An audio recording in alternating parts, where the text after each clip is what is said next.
Creo que ya estamos todos, hermanos. Si no estoy mal, ya estamos todos listos. ¿Les parece si oramos? Y a partir de ahí empezamos con la clase. ¿Sí? ¿Les parece? Muy bien. Perfecto. Vamos a orar. Señor y Dios Todopoderoso, muchas gracias porque en tu infinita sabiduría nos reúnes a través de estos medios tecnológicos y nos vas a permitir, Señor, desarrollar una clase, estar en una clase que queremos sea de bendición a nuestras vidas. Nos ayude, Señor, a acercarnos a ti, a conocerte mejor a ti y luego también a servirte, Señor, y a bendecir la vida de aquellos que tú has puesto bajo nuestro cuidado. Señor, yo te suplico en el nombre de Jesucristo que nos guíes en el transcurso de esta clase y de las que vienen y que, Padre Santo, podamos aprovechar al máximo lo que tú nos estás ofreciendo para que crezcamos, Señor, en conocimiento, pero sobre todo crezcamos, Señor, en el conocimiento de ti. Bendito seas y alabado seas. En el nombre de Cristo Jesús. Amén. Muy bien, hermanos. Voy a cerrar los micrófonos de ustedes. Si alguno de ustedes quiere hacer algún comentario, alguna pregunta, levante la mano para que yo abra el micrófono y entonces ustedes puedan hablar, hermanos, para que así no se nos cuele mucho ruido en la señal y sea un poquito más claro todo lo que vamos a hablar. ¿Les parece?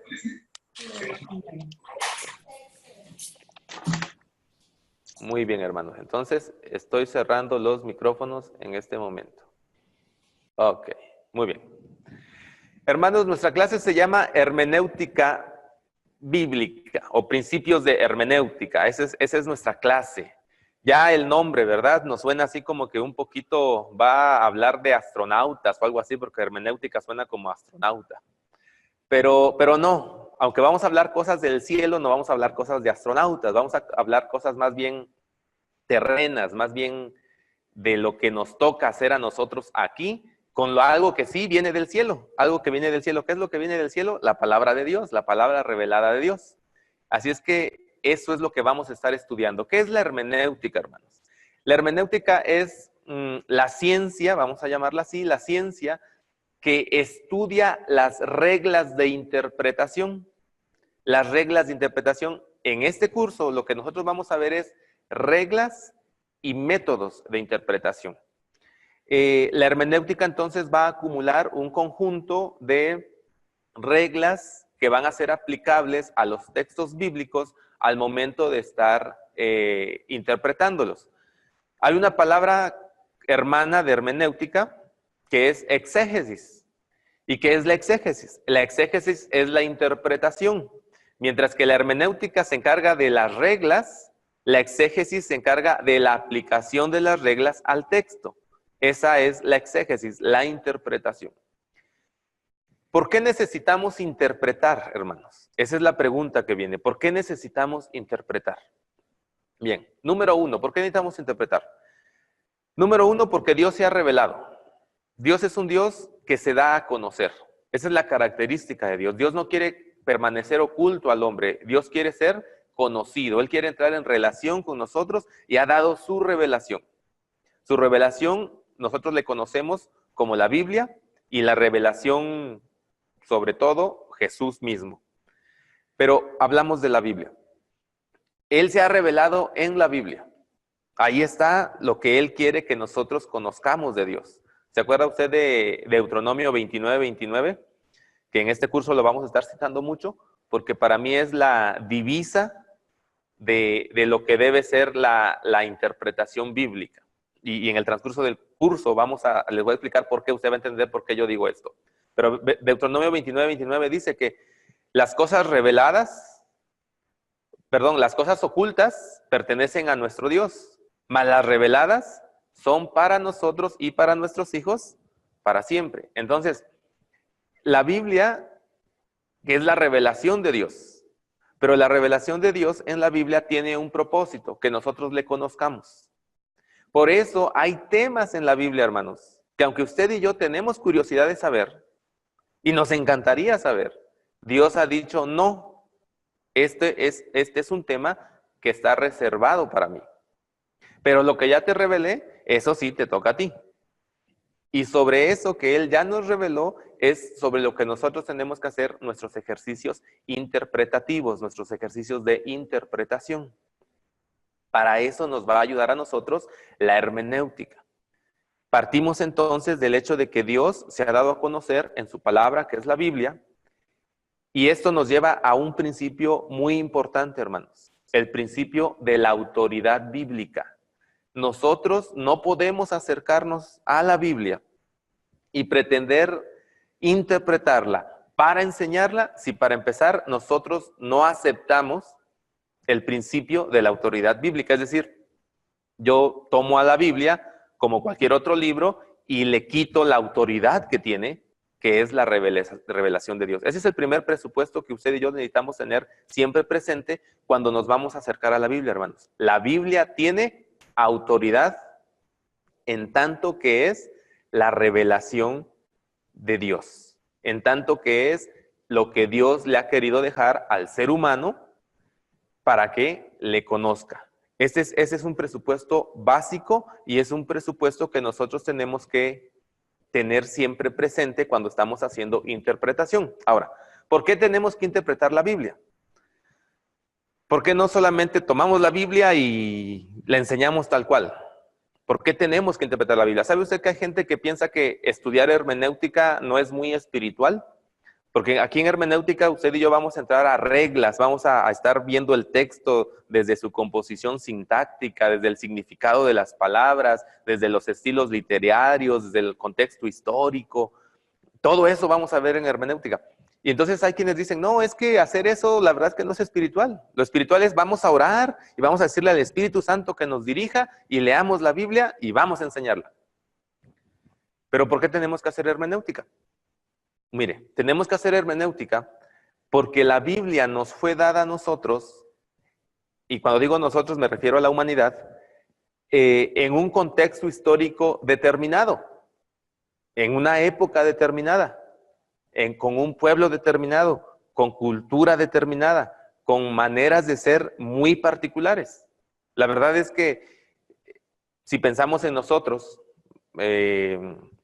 Latinoamérica, México, tenemos muy pocos puntos de contacto con la cultura hebrea, con los judíos. Muy pocos puntos de contacto. Y la revelación, vamos a hablar del Antiguo Testamento, fue dada a esa cultura, a ese pueblo. Entonces yo tengo que interpretar cómo funcionó para ese pueblo y qué es lo que entonces Dios está revelando a la humanidad y qué es lo que me está revelando a mí. Esa es la razón por la que nosotros tenemos que hacer interpretación, es la razón por la que tenemos que hacer uso de la hermenéutica. Entonces, ¿qué es la hermenéutica? La hermenéutica es la ciencia que nos va a dar las reglas de interpretación del texto bíblico.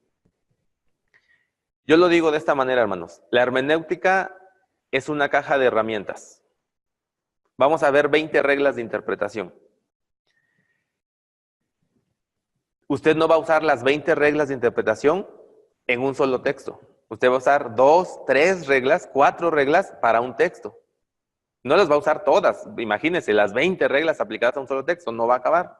Y es imposible.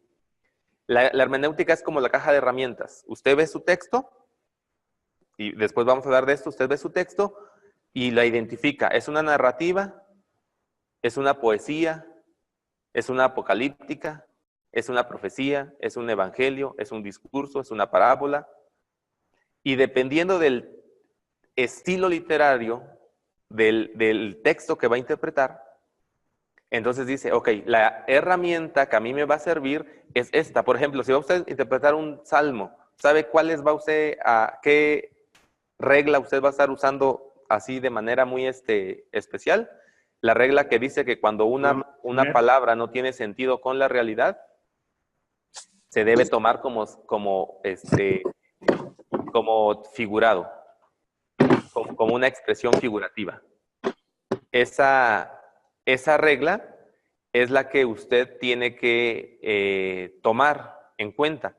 Entonces, y lo que usted va a hacer ahí, hermano, lo que usted va a hacer ahí es tomar las figuras literarias, definirlas y saber cómo funcionan en el texto para poder interpretarlas. Entonces, eso es la hermenéutica, es nuestra caja de herramientas. Tengo una apocalíptica. Tengo que definir la literatura apocalíptica. ¿Qué es la literatura apocalíptica? ¿Cómo funciona la literatura apocalíptica? Y luego voy a la hermenéutica, mi caja de herramientas, y saco las reglas.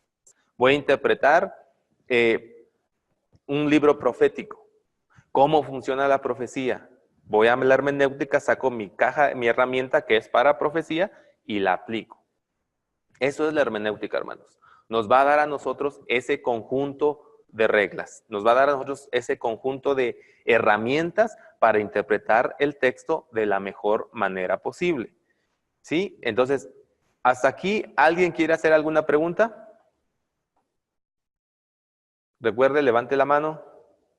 ¿No? Bueno, parece que nadie quiere. Ah, sí, aquí está. Voy, hermano. Adelante, hermanos. Hermano Jaime, de Monterrey. Hermano Jaime, adelante, dígame usted. Eso usted, hermano, hay que aplicar, por ejemplo, cuando dijo de los salmos, algo especial, hay que aplicar las reglas. Si nos pone un ejemplo, sería bien padre para entenderlo mucho mejor. ¿Qué le parece? Oh, perfecto, muy bien, hermanos. Gracias, hermano. Voy a poner un ejemplo usando a lo que nuestro hermano Jaime nos está comentando, aunque lo vamos a ver más adelante. Pero, por ejemplo, un salmo. Piense, hermano Jaime, piense en algún salmo y dígame usted un salmo. Salmo 23. Salmo 23, ok. Salmo 23. Muy bien. Jehová es mi pastor, nada me faltará. En pastos delicados me pastoreará. Déjeme ir al texto para explicar ahí el ejemplo. Muy bien. Mire, hermano, aquí está.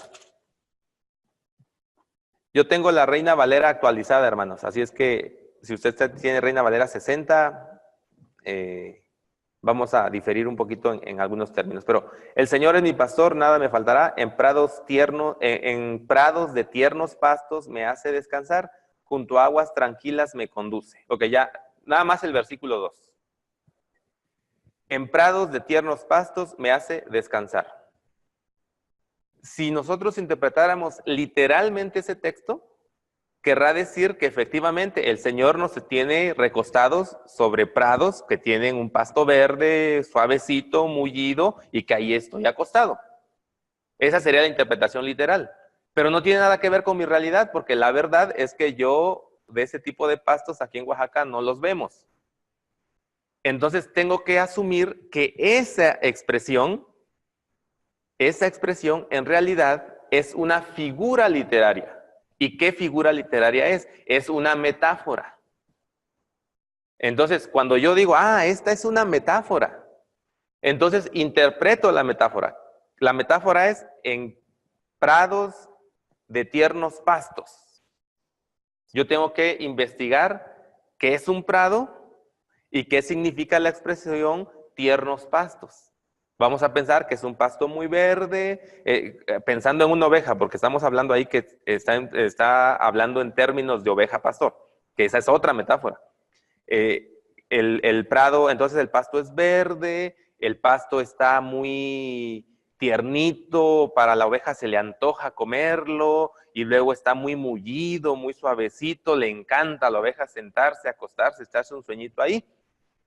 Y entonces lo que está diciendo aquí es que Dios está guiando mi vida con un cuidado especial.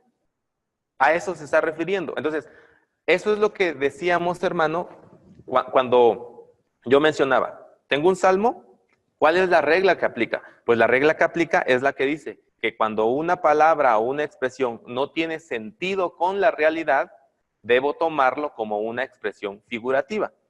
Por ejemplo, otro ejemplo que podemos ver en los salmos. Cuando dice ahí, ¿no? Que los montes batieron sus manos. La verdad es que esa expresión está fuera de la realidad porque nosotros sabemos que los montes no tienen manos. Entonces debe ser una metáfora. Pero de repente nosotros así sacamos conclusiones, hermanos, de expresiones que no tienen nada que ver. Y a veces decimos, no, lo que pasa es que los árboles alaban al Señor, porque la Biblia dice que baten sus manos. Bueno, habría que interpretar la metáfora, porque es una metáfora.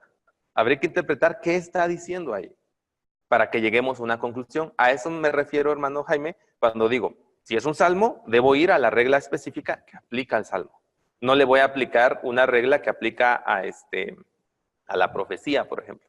No puedo hacerlo, porque no es un texto profético, a menos que sea un texto profético, ¿no? Un salmo profético, que podría ser, por ejemplo, el Salmo 2, que es un salmo mesiánico, o el 110, a menos que sea así. Pero si no es así, entonces me quedo con que es una poesía solamente. ¿Más o menos claro, hermanos? Ok. ¿Alguna otra pregunta, hermanos? ¿Alguien? A ver, déjeme ver acá. No, parece que nadie. Ok. Ahora, ¿por qué necesitamos nosotros aprender hermenéutica y las reglas de hermenéutica, hermanos? ¿Por qué tenemos que hacerlo? Mire, porque históricamente la Biblia ha sido interpretada, pero no siempre los métodos de interpretación son los más afortunados. No son los mejores. Históricamente así se ha interpretado la Biblia, pero se ha interpretado la Biblia y se ha usado en algunos momentos métodos equivocados. Hay dos grandes escuelas de interpretación históricamente hablando. La escuela alegórica, que nace en Alejandría, y la escuela del método gramático histórico, que nace en Antioquía. Son las dos grandes escuelas. Todos los métodos de interpretación, digo yo, se van a ir a uno de estos dos lados. ¿Sabe cuál es una de las cosas que usted y yo vamos a descubrir? Que usted y yo hemos usado en algún momento cualquiera de estos dos métodos. Hemos usado cualquiera de estos dos métodos o a un punto intermedio. Pero uno de ellos es correcto y el otro no es tan correcto, no es el mejor método que nosotros debemos utilizar. ¿Cuáles son los métodos, hermanos? Bien. Está el método alegórico. Este es uno de los primeros métodos, el alegórico. No es un método correcto. El método alegórico no es un método correcto. ¿Qué hace el método alegórico, hermanos? El método alegórico lo que hace es, le da un significado al texto. El método alegórico dice, esta expresión, esta palabra, esta historia significa esto. Y le da un significado, no el literal. No importa lo que el texto diga, importa el significado que yo le doy. Y ese es un texto alegórico, una interpretación alegórica. Un ejemplo muy famoso y muy conocido. La interpretación de la parábola del buen samaritano. ¿Sí? ¿Se acuerda de la parábola del buen samaritano? Si no recuerdo mal, me parece que fue Agustín de Hipona quien hace esta interpretación alegórica. Mire, Agustín usa este método. Y dice en su interpretación este teólogo, Jerusalén es la relación con Dios, es la salvación. Jericó es el mundo. El hombre que descendía de Jerusalén a Jericó es el hombre que abandona su relación con Dios y con la iglesia y está yendo al mundo. Los asaltantes que lo atrapan en el camino es Satanás, que eso es lo que hace cuando alguien se aleja de su comunión con la iglesia, se aleja de su comunión con Dios. Y que el sacerdote y el levita son aquellos medios que el hombre quiere usar para volver a entrar a esa comunión con Dios y no puede, tiene que ser solamente Jesucristo, que es el buen samaritano. Bien, esa interpretación es alegórica, porque le está atribuyendo a cada aspecto de la parábola un significado que el texto no permite. ¿Y por qué el texto no lo permite, hermanos? Porque si usted recuerda la parábola, en el principio de la parábola dice el escritor, y a algunos que se creían, no recuerdo bien la palabra, como dice ahí, autosuficientes o algo así, o que querían justificarse a sí mismo, les dijo esta parábola. Y ahí está la razón por la que dice la parábola Jesús. Les dice esta parábola, no, les da un mandamiento, y a uno queriendo justificarse le dijo, ¿quién es mi prójimo? Esa es la razón. La pregunta, ¿quién es mi prójimo? Es la que da base a la parábola. Lo que Jesús quiere enseñar es quién es el prójimo. No quiere enseñar lo que le sucede a alguien que abandone su relación con Dios y no va a la iglesia y se quiere ir al mundo. No está enseñando eso la parábola. Pero esa es una interpretación alegórica y durante mucho tiempo esa interpretación se dijo, eso es lo que significa la parábola. Entonces, este tipo de interpretación, hermanos, es una interpretación equivocada. Ahora, piensen esto, hermano. Piensen esto. ¿No lo ha hecho usted alguna vez? ¿No lo he hecho yo alguna vez? Estoy leyendo la Biblia en mi estudio devocional y digo, ay, a mí me parece que aquí dice esto. Y simplemente lo tomo. Ay, es que a mí me dijo esto. Y le di un significado al texto. No me puse a investigar. No me puse a investigar el contexto del texto, no me puse a investigar el estilo literario del texto, no me puse a investigar el significado de las palabras, no me puse a investigar si estaba usando alguna figura. No, simplemente a mí me dijo el texto. Y le doy un significado que probablemente no lo tiene. Ahora, no estoy diciendo que estemos diciendo una herejía al interpretar así, porque a lo mejor hay otros textos que sí enseñan eso, pero ese no. Pero como a mí me gustó ese, entonces yo le estoy dando el significado que yo quiero y así lo estoy interpretando. Esta es, hermanos, la interpretación alegórica. Cuando usted toma el texto y le da un significado. No es lo mismo, hermanos, que interpretar una alegoría. Una alegoría es una figura literaria y hay en la Biblia.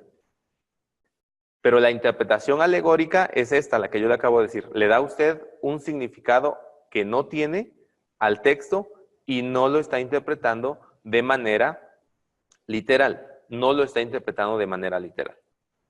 No sé si quedó claro, hermanos. Si alguien tiene alguna pregunta, por favor levante la mano.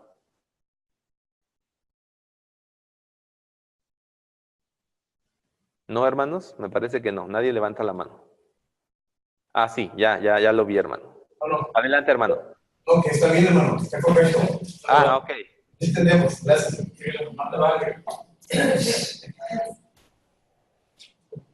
Muy bien. Esa es la interpretación alegórica. Otro método de interpretación es el método racionalista. Mire, este método racionalista está en el punto opuesto al método alegórico. Mientras el método alegórico es muy subjetivo, lo que a mí me dice el texto y el significado que yo le quiero dar, el método racionalista es un método que quiere interpretar utilizando solamente la razón. Diciendo, es que esto no puede significar tal cosa porque no es lógico. El método racionalista, hermanos, lo que va a hacer entonces, va a empezar a quitarle lo sobrenatural a la Biblia. Y los racionalistas entonces van a decir, pues ¿sabe qué? La verdad es que Jesús no pudo haber caminado sobre el mar. Jesús, la verdad es que no multiplicó los alimentos. Es algo que ellos dicen, ¿no? Jesús no multiplicó los alimentos. Lo que pasa es de que Jesús los animó a compartir los alimentos. Y cuando vieron al niño que dio sus alimentos, otro más empezó a dar y otro más empezó a dar y al final todos compartieron y todos comieron. Esa es una interpretación racionalista. Se le está quitando lo sobrenatural al texto, simple y sencillamente porque no es lógico para nuestra mente o para la mente del que está interpretando. Lo cierto es que la Biblia no podemos interpretarla desde nuestra lógica, porque la Biblia no es un libro que pueda ser entendido así. La Biblia es un libro que debe ser entendido desde lo que dijimos antes, tomado como la revelación de Dios y la autoridad que tiene en cuanto que revelación de Dios. Es decir, debe ser entendida e interpretada desde la fe misma. Este es el punto, hermanos. Entonces, cuando yo me meto y quiero interpretar racionalmente el texto, voy a tener que tomar una decisión porque hay aspectos del texto que no van a entrar con mi lógica, con mi razón, y voy a tener que tomar una decisión. Mucho de este racionalismo se ve en interpretaciones que se ha dado al texto. Por ejemplo, no sé si ustedes han escuchado la teoría de las fuentes, por ejemplo, de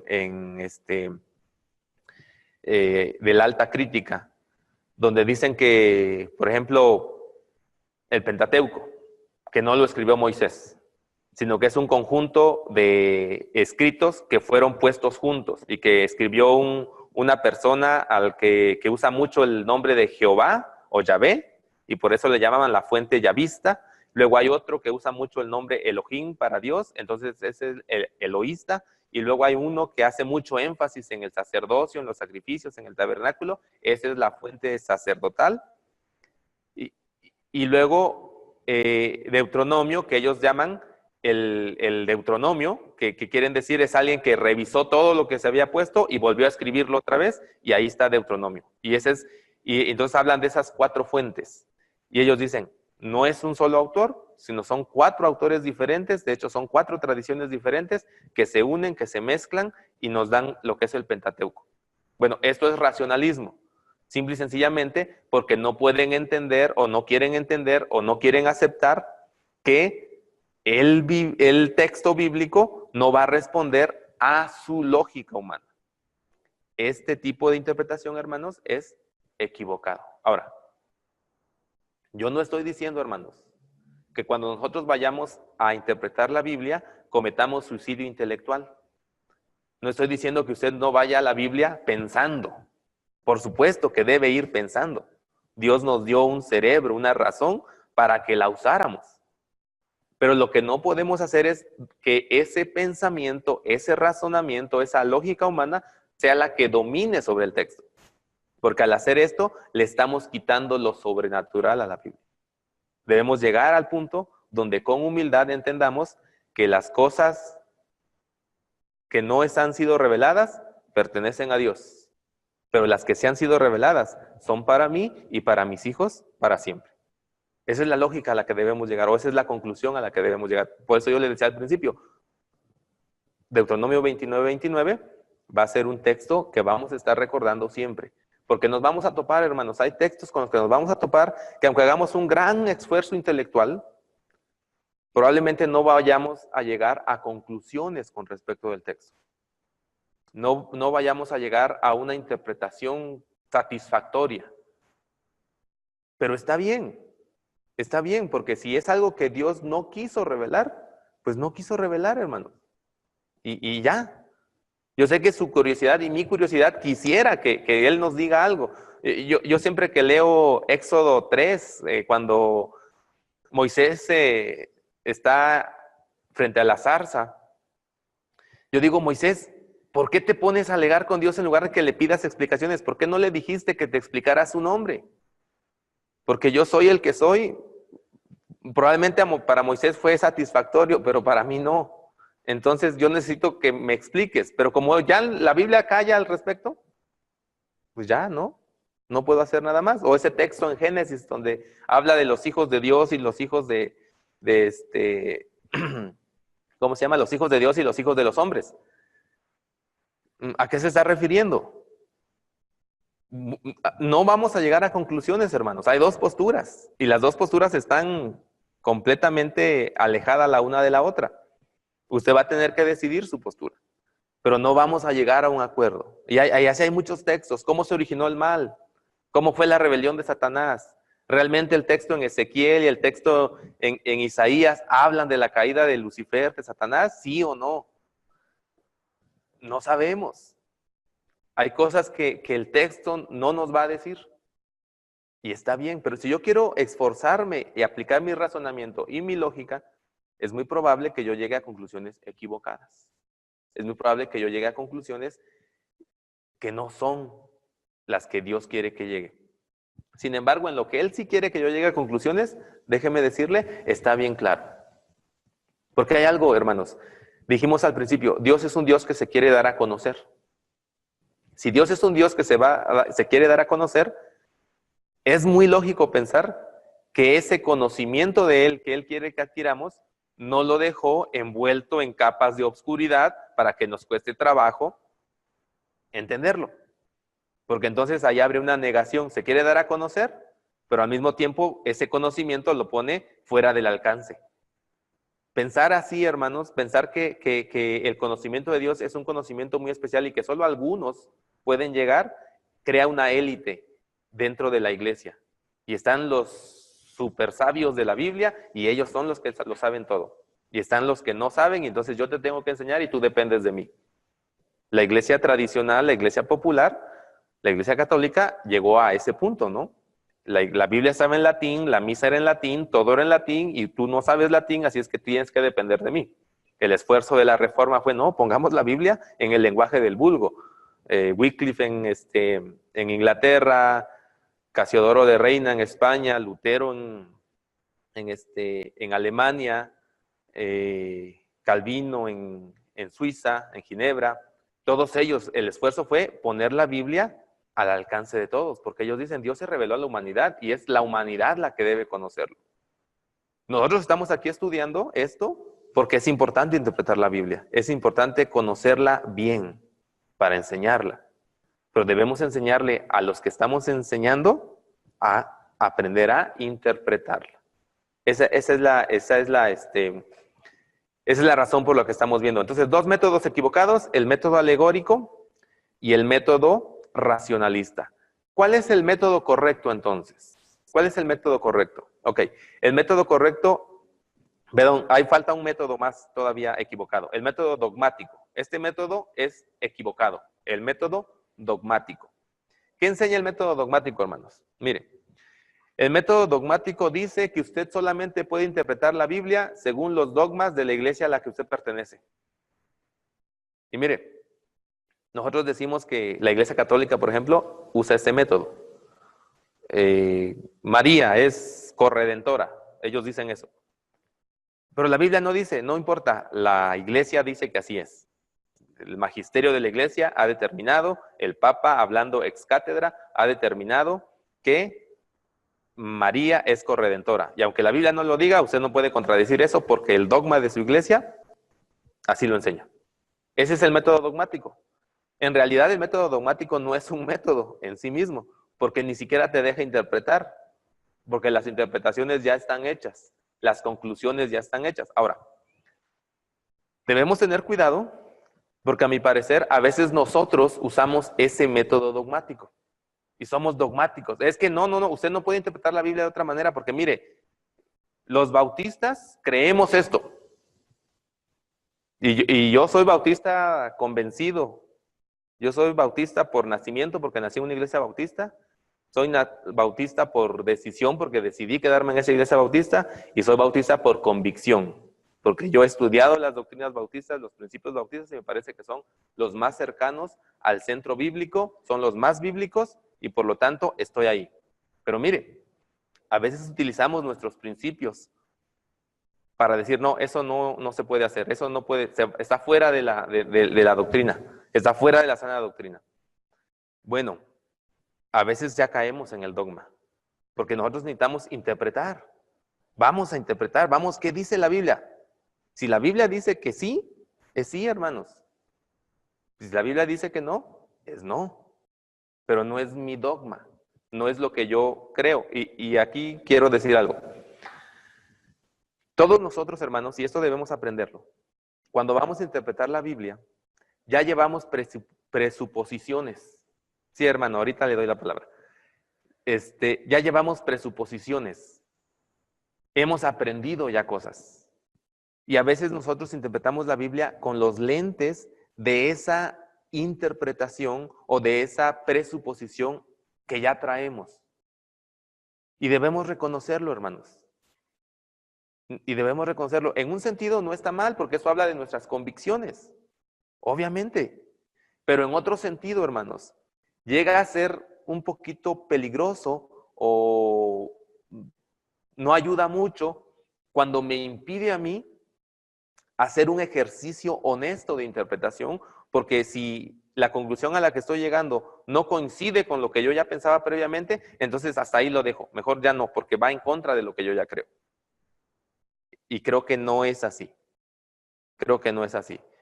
Por lo menos me parece a mí que debemos, yo no digo despojarnos de nuestras convicciones, pero sí digo estar conscientes que muchas veces mis conclusiones van a estar basadas en las presuposiciones que yo ya traigo, teológicas, que todos las tenemos, aunque a lo mejor no lo sepamos. Muy bien, hermano, dígame usted. Buenos días, hermano. Me llamo Samuel Cantú. Yo quería, ahorita está usted comentando acerca de que como Iglesia Bautista no somos dogmáticos y no lo somos, puesto que podemos interpretar la Escritura, tenemos esa libertad que nos da el Señor. Aquí la cuestión mía, por ejemplo, como un comentario, ¿cómo hacer entonces cuando la gente cree en algo que está equivocado? ¿Cómo explicarlo? Por ejemplo, un ejemplo que está muy debatido, el diezmo. Yo sí diezmo, pero mucha gente dice diezmo y empiezan con sus interpretaciones. ¿Cómo hacer? No es decir que el diezmo hay que hacerlo, no es un dogma, pero no es, porque el diezmo ahí está en la Escritura. ¿Cómo hacer entender a la gente que no es algo que yo quiera que la gente haga, sino que es algo que tiene que ser? Sin ser dogmático, sin caer en ese juego, güey. No sé si te explico. Sí, hermano. Muy bien. Mire, solo un comentario previo. Yo no dije que los bautistas seamos dogmáticos. Yo dije que podemos caer en el dogmatismo si es que nosotros no tenemos cuidado de entender que a veces interpretamos con nuestras presuposiciones. Ahora, ¿cómo le voy a enseñar a esa persona que cree algo equivocado? Bueno, pues usted lo dijo, hermano, le tengo que enseñar. El cómo, es decir, el vehículo que voy a usar para enseñarle, ese va a tener que depender de la circunstancia. ¿Quién es la persona? ¿Cómo es la persona? ¿Cómo aprende la persona? ¿Le voy a dar un estudio bíblico? ¿Le voy a modelar solamente? ¿Cómo lo voy a hacer? Eso tiene que ver, eso más bien es una aplicación a la enseñanza. Yo debo estar seguro de lo que... Yo también diezmo, hermano. Yo también creo que el diezmo es bíblico. Yo también creo que debemos diezmar. Pero igual en mi iglesia hay hermanos que dicen, no, hermano, lo que pasa es que el diezmo es del Antiguo Testamento. Y entonces nosotros ya somos del Nuevo Testamento. Bueno, yo debo enseñarle a esa persona primero que la Biblia no está compuesta por dos secciones que no tienen nada que ver una con la otra. Lo vamos a ver más adelante. Una de las reglas es que debemos considerar que la Biblia es un todo, desde Génesis hasta Apocalipsis. Y que lo que tenemos es una revelación progresiva. Entonces yo debo llevarlo, hablando del diezmo, yo a la persona de mi iglesia, yo la llevo por un estudio de la revelación progresiva en cuanto a este tema, y luego lo dejo que él tome su conclusión. Porque yo puedo enseñarle, pero lo que no puedo hacer es que él haga. Esa es su decisión. Y si después de que yo le enseñe, él toma la decisión de no diezmar porque dice que el diezmo no es bíblico, no quedó convencido, esa es su responsabilidad. Él fue enseñado. Él no tiene, y eso aplica con cualquier tema. Cuando yo le he enseñado a esa persona, bíblicamente, lo que la palabra de Dios nos enseña, pero él toma una decisión diferente, es su responsabilidad. Es su responsabilidad. Como dijo Pablo, ¿no? Yo les he enseñado todo el consejo de la palabra de Dios, así es que ya, hasta aquí quedé con ustedes. Es lo que tenemos que hacer. Lo que yo debo estar seguro es que lo que yo estoy enseñando es bíblico y no es mi postura al respecto. En cuestión del diezmo, yo digo, el diezmo no es mi postura, es la enseñanza de la Biblia. Y si a usted no le gusta la enseñanza de la Biblia, pues no le gusta, punto. Arranque los textos que hablan del diezmo. Pero yo no puedo hacer eso porque la Biblia sí lo enseña. Hermano, ¿usted quiere hablar? Gracias, hermano. Gracias. Hermano Jaime. Sí, hermano Jaime. Cuando pasa ese asunto, lo comenta mi hermano Samuel, yo lo llevo directamente, hermano, a 2 Corintios 9:7. Yo les aplico todo lo que es la palabra de Dios. Bueno, ¿qué les digo?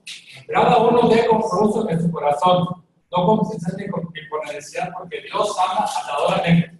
Y esto lo entiendes o no lo entiendes. Lo reto, ¿lo entiendes o no lo entiendes? Y que sí, que no, no. Otra vez, ¿lo entiendes o no entiendes? Pero mira, vete para arriba.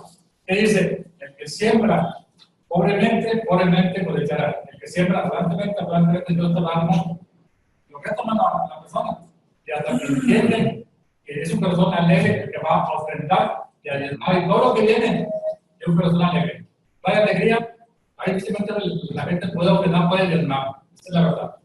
Así es. Hemos ido con los amantes, se batalla mucho con la gente, no con todo, pero sí con gente que a veces la gente nueva es más noble que la gente ya antigua. La gente antigua ama lo que es duro, por ejemplo, una persona ya que tiene 40 en el ministerio, en el servicio del Señor, se batalla bastante. Pero bueno, es parte de eso, Señor, hay que enseñarles. Así es, hay que enseñarles, hermano. Yo uso un texto, un pasaje que yo uso mucho, hermanos, es David cuando va a ofrecer la ofrenda, ¿se acuerdan? Al ángel, y va ahí con este hombre a comprar a la era donde se paró el ángel y sí, hermana, ya les doy la palabra. Va David y ese hombre se la quiere regalar y él dice una frase, ¿no? Yo no voy a ofrecerle a Dios algo que a mí no me haya costado. Entonces, lo que yo enseño es que la ofrenda a Dios es un sacrificio. Y en el Antiguo Testamento, cuando un judío iba a dar un sacrificio, no iba enojado, ni iba triste, ni iba diciendo, ay, ¿por qué voy a matar mi oveja? Mejor me lo hubiera yo comido. No, ellos van contentos porque es un privilegio ofrendar, es un privilegio ofrecer sacrificio. Y eso es lo que debemos enseñar, que ofrendar o diezmar es un privilegio. Y los hermanos deben entenderlo. Adelante, hermano, por favor. Hermano, creo que todo es una mala, bueno, mucho influye en las malas interpretaciones. Por ejemplo, en el internet hay una explicación sobre el diezmo de Jesús de Romero. Y hay mucha gente que se va por ahí, porque incluso a él le preguntan que si diezma y dice que no, pero que no hay problema, pueden diezmar el 1, el 2, el 3%, lo que tú quieras diezmar. Entonces, la gente se va por ahí y pues, es una mala interpretación, pero aparte, como es algo conveniente, luego es difícil desarrollar esas situaciones. Y pues más triste cuando el propio pastor no está convencido de eso también. Entonces, eso es mucho más difícil todavía. Pero bueno, nada más el enfoque es entonces buscar la interpretación correcta, que es de lo que estamos hablando. Y entonces, cuando no diezma la persona en la iglesia es porque tiene una mala interpretación. Está interpretando mal escritura. Así es. Por ahí había alguien más. Gracias, hermano, por su participación. ¿Había alguien más que quería hablar? ¿No? Hermano Jaime. Hermano Jaime, adelante. Hermano pastor, hermano Rafael, ¿verdad? Así es. Hermano, fíjese, cuando hemos andado evangelizando en la ciudad, nos hemos topado con gente tremenda. Por ejemplo, dicen, te invito a mi iglesia. Yo tengo mi iglesia. Digo, mira, es que mi iglesia, y propaganda lo que necesita. En mi iglesia no se obliga a diezmar, no se obliga a ofrendar, no se obliga a que no puedes ir a la iglesia si no quieres. Está cerca cuando vaya. Yo le digo, todo, ¿qué tipo de iglesia es esa? Una iglesia a conveniencia de la persona, el gusto. Y mira cómo está ir a la iglesia, ay Señor, está tremenda la cosa, pero de esa manera cuenta aquí en Monterrey. Hay iglesias que realmente los pastores ya no quieren obligar, no quieren hacer responsable a la gente. Y eso me duele mucho para la palabra de Dios. Es bien tremendo aquí. Es un caso, ¿verdad? Sí, hermano. Bueno, Pablo se lo dijo a Timoteo, ¿no? En los postreros tiempos se amontonarán maestros según cada quien quiera oír. Y por eso la amonestación a Timoteo, tú debes presentarte como obrero aprobado que usa correctamente la palabra de Dios. Y por eso estamos estudiando hermenéutica, hermano. porque nosotros queremos usar correctamente la palabra de Dios. ¿Cómo combatimos nosotros, hermanos, la falsa enseñanza? Pues enseñando la verdad. ¿Cómo combatimos el error, hermanos? Enseñando la verdad. Es cierto que en este tiempo, y como en la historia de la iglesia, hay mucha enseñanza que se opone a la enseñanza bíblica. Pero nosotros tenemos que hacer, pues lo que nos toca hacer a nosotros, es simplemente enseñar la verdad. Ahora, debemos ser como Esdras, hermanos. ¿Se acuerda usted de Esdras? Dice que él se puso diligentemente a aprender la palabra de Dios, a entender la palabra de Dios, a vivir la palabra de Dios y a enseñar la palabra de Dios. Entonces, ese es el camino, hermanos.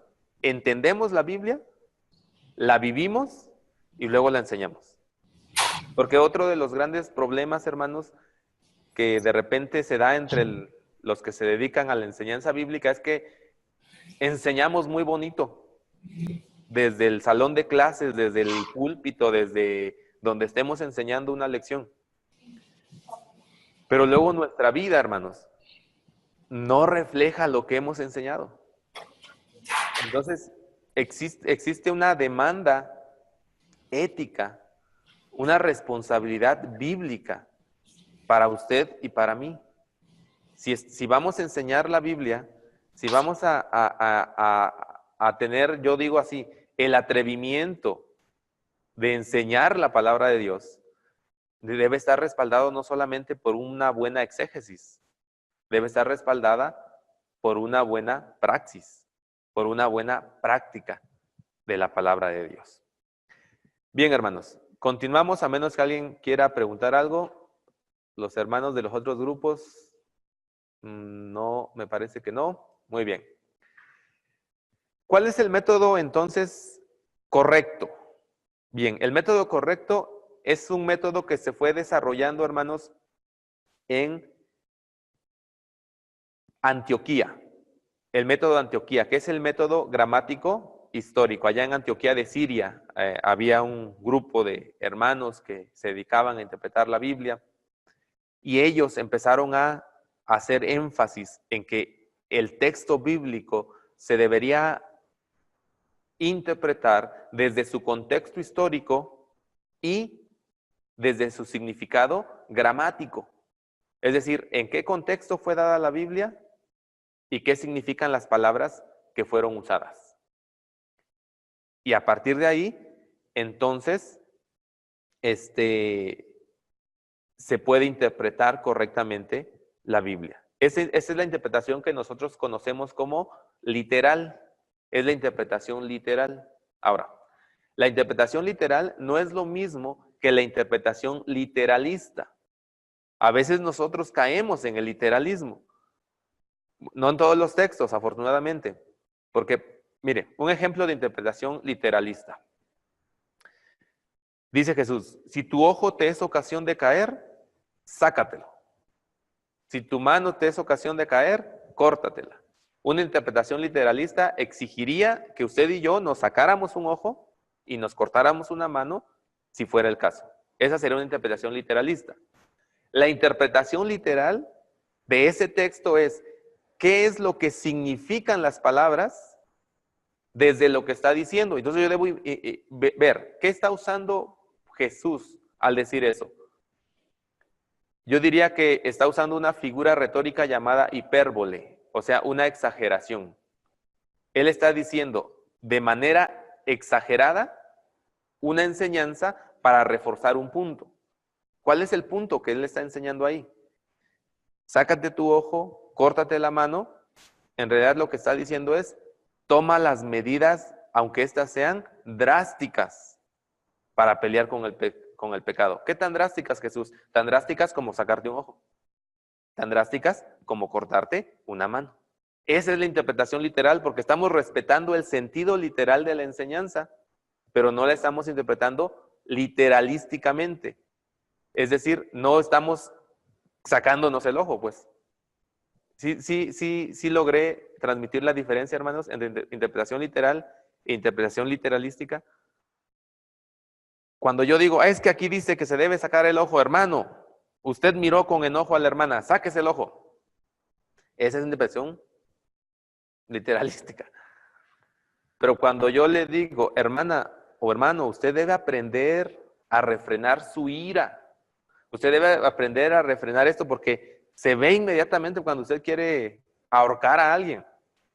Usted debe hacer tal o cual cosa. Y le enseño lo que el texto dice. Tome medidas drásticas, ¿no? Eso es lo que enseña el texto. Entonces, el método gramático histórico nos enseña eso, hermanos. Que debemos hacer interpretación literal tomando en consideración el contexto histórico y el significado de las palabras.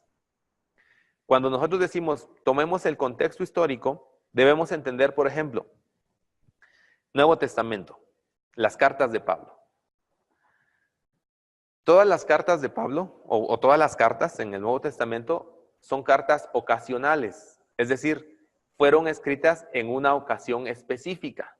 Había una razón específica por la cual Pablo le escribió a los tesalonicenses, le escribió a los corintios, le escribió a los romanos, le escribió a los efesios, le escribió a los colosenses, etc. Había una razón. Por ejemplo, Filipenses. ¿Por qué le escribió Pablo a los filipenses? Yo digo que la carta a los filipenses es el recibo más largo que un misionero ha escrito sobre una ofrenda que recibió. Porque se acuerda, en los primeros capítulos dice que él estaba informando todo lo que pasó a la iglesia. Y en los últimos capítulos, capítulo 4, les dice, hermanos, pues qué bueno que ya se volvieron a preocupar por mí, ya recibí lo que me mandaron, ya lo tengo, estoy muy bien. Y le está dando recibo de la ofrenda. La ocasión fue, recibió una ofrenda y con la ofrenda recibió la información de que la iglesia estaba muy preocupada por Epafrodito, estaba muy preocupada por él, y entonces él manda la carta diciendo, hermanos, efectivamente nuestro hermano Epafrodito estuvo a punto de morir, pero gracias a Dios que no fue así. Hermanos, es verdad que yo estoy preso en la cárcel, pero ¿sabe qué? Sigo predicando, el ministerio no se detiene. Hermanos, me informaron que la hermana Evodia y Síntique andan en problemas y ahí las pone en cintura Pablo, y luego le dice, y hermanos, gracias por la ofrenda que me mandaron. Esa fue la ocasión, por eso escribió la carta. No está corrigiendo ningún asunto doctrinal, no está corrigiendo nada. El tono es muy diferente a Gálatas, por ejemplo. ¿Cuál es la ocasión? ¿Qué es lo que sucede para que Pablo escriba Gálatas? Si usted lea Gálatas en voz alta, hermanos, lea Gálatas en voz alta. Y usted se va a dar cuenta de la emoción que transmite Pablo. Pablo está furioso porque han llegado los judaizantes a Galacia y están haciendo que la iglesia de Galacia o las iglesias de Galacia estén empezando a judaizarse. Y está bien enojado y esa es la razón por la que escribe. Y como los judaizantes están diciendo que Pablo en realidad no sabe nada, por eso es que Pablo empieza diciendo cómo es que él recibió el evangelio, cómo es que Pedro y los demás muchachos no le enseñaron nada y todo lo que él dice en la carta. Esa es la ocasión. Romanos. ¿Cuál es la ocasión de Romanos? ¿Por qué escribió Pablo a los romanos? ¿Se da cuenta que es la carta con mayor contenido teológico de Pablo? Una de las cartas que dicen unas profundidades tremendas. ¿Cuál fue la ocasión de Romanos? Pablo va regresando de su tercer viaje misionero, ha quedado en Corinto, va a ir a Jerusalén, pero él ya está planeando su siguiente viaje misionero y tiene que ir a Roma. Él está pensando ir a España a hacer misiones. Pero para ir a España necesita pasar por Roma. Ahora, ¿sabe qué quiere hacer Pablo? Pablo quiere usar la ciudad de Roma como base misionera. Pero resulta que esta iglesia no lo conoce. Él no la plantó. Y quién sabe qué cosas estarán escuchando de Pablo. Porque recuerde que de Pablo se decía un montón de cosas. Así que, ¿qué hace Pablo? Pablo escribe una larga carta a los romanos haciendo su presentación. ¿Quién es él y qué enseña? Y entonces él les dice, ¿cuál es el evangelio que predica? Y da toda una cátedra teológica acerca del evangelio que predica. Y después les dice, hermanos, porque cuando yo esté ahí, yo sé que vamos a recibir mutuas bendiciones y partiendo de ustedes me van a encaminar para España. Es su carta de presentación. Entonces, y lo mismo sucede con toda la Biblia, hermanos. Ese libro, esa carta que nosotros tenemos, fue dado en un contexto histórico. No debemos olvidar ese contexto al momento de interpretar la Biblia.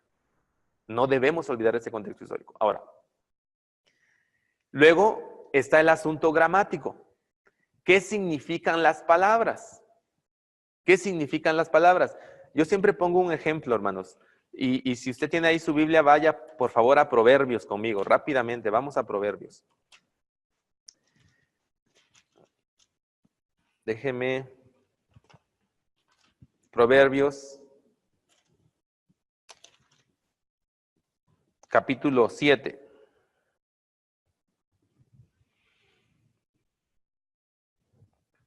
¿Alguien tiene Reina Valera 60?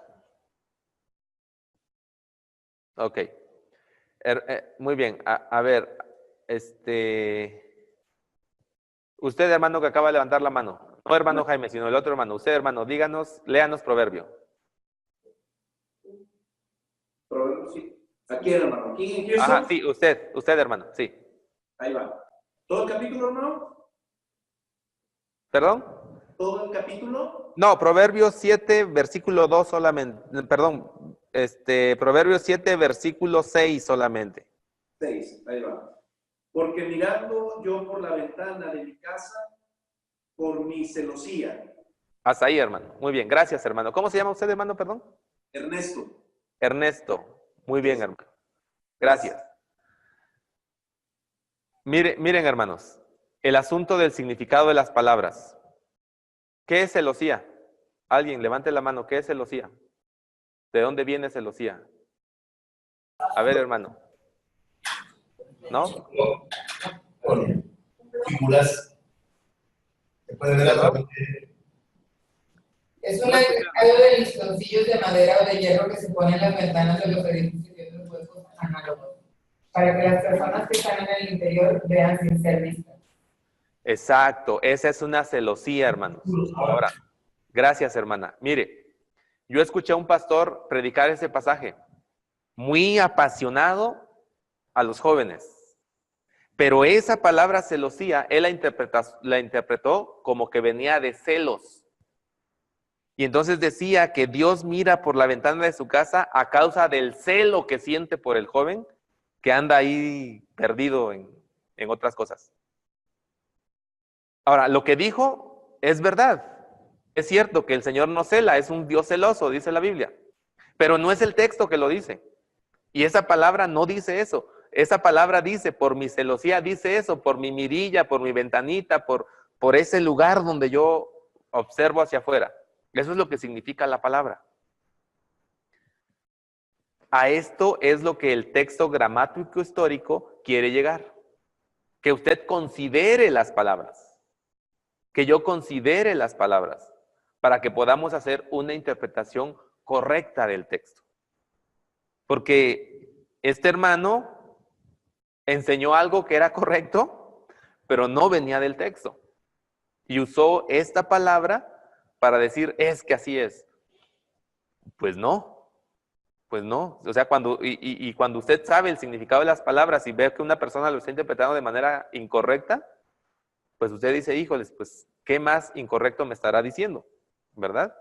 Entonces, el texto gramático histórico es lo que quiere hacer. Quiere que usted contemple el contexto histórico del pasaje y luego contemple todo el contenido gramático, la sintaxis, la gramática. ¿Por qué estructuró de esa manera el escritor su oración? ¿Cuál es la oración principal? ¿Cuál es la oración subordinada? ¿Qué frase domina el texto? ¿Cuál es la palabra principal? Todo eso, hermanos, necesitamos nosotros tenerlo presente al momento de interpretar. Muy bien. ¿Estamos bien hasta aquí, hermanos? ¿Sí? Perfecto. Vamos a continuar, hermanos, y vamos a entrar, bueno, antes de que entremos a las reglas de interpretación, el hermano Jorge Carrillo ya les envió a ustedes sus códigos para que puedan accesar a la plataforma. En la plataforma, hermanos, hay una serie de videos donde hemos estado grabando y hemos estado explicando las reglas.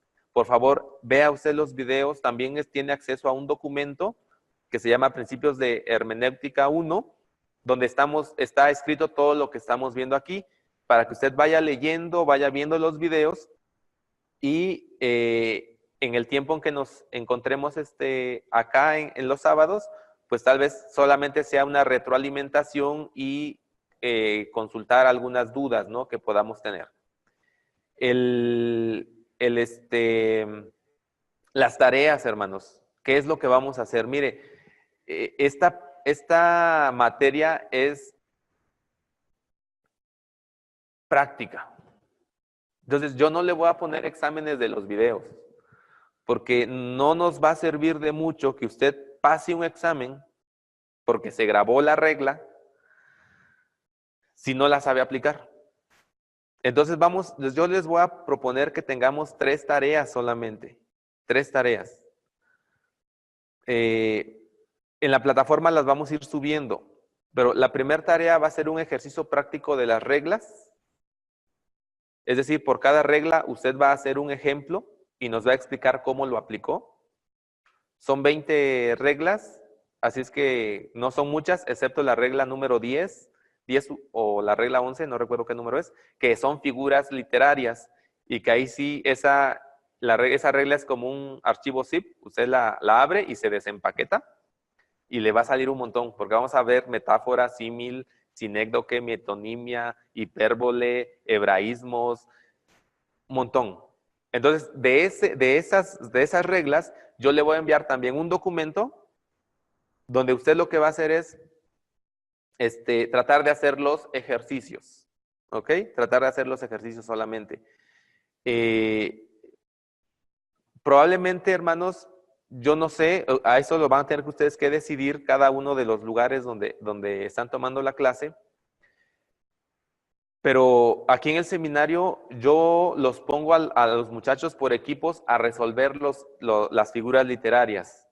Porque a veces uno le entendió al símil, pero no le entendió a la metáfora. Entonces, cuando están juntos, entre todos comparten el conocimiento y queda más claro. Entonces, si ustedes quieren hacerlo así, por mí no hay ningún problema. Si ustedes quieren hacerlo individual, también por mí no hay ningún problema, pero me tienen que avisar. Hermanos, nosotros aquí en La Paz vamos a trabajar en equipo. Ok. Hermanos, nosotros aquí en Zacatecas vamos a trabajar en equipo. Ok. Nosotros aquí en Monterrey vamos a trabajar en 3 equipos, 4 equipos. Ok, está bien. O hay un hermano que diga en no sé dónde, no, pues es que yo lo quiero hacer solo. Perfecto, pero me tienen que avisar. Ahí en la plataforma me mandan un mensaje, hermanos, nosotros vamos a trabajar así, así, así, para que yo sepa. Ok, esos son 2 trabajos. Y el último trabajo, hermanos, los 2 últimos sábados, es mi meta que veamos un ejemplo del método sintáctico homilético. ¿Qué es? Lo adelanto de una vez. En el método sintáctico homilético vamos a aprender a hacer un análisis bíblico. Consta de los siguientes apartados. Asuntos preliminares, que es una investigación acerca de la autoría, fecha, contexto histórico del libro. Análisis contextual, que es un estudio de todo el libro, casi pasaje por pasaje, diciendo de qué trata. Y luego el análisis verbal, donde usted va a elegir un texto y va a definir palabras. Ya le explicaré esto, solamente le estoy mencionando, porque quiero que tenga la idea de qué tamaño es el trabajo. En el verbal usted va a definir el significado original de las palabras, las expresiones figurativas, los términos culturales. Vamos a ver qué es eso. Y los pasajes teológicos y las palabras teológicas clave. En el análisis teológico, esas palabras teológicas clave, usted las va a definir según el uso del autor, el uso de los autores contemporáneos, la teología antecedente, es decir, cómo ese término se ha usado en toda la Biblia. Imagínese, si usted escoge Apocalipsis, su antología antecedente es desde Génesis hasta Judas. Entonces, es mucho trabajo. Si usted escoge Génesis, pues no tiene antología antecedente, se quedó en Génesis.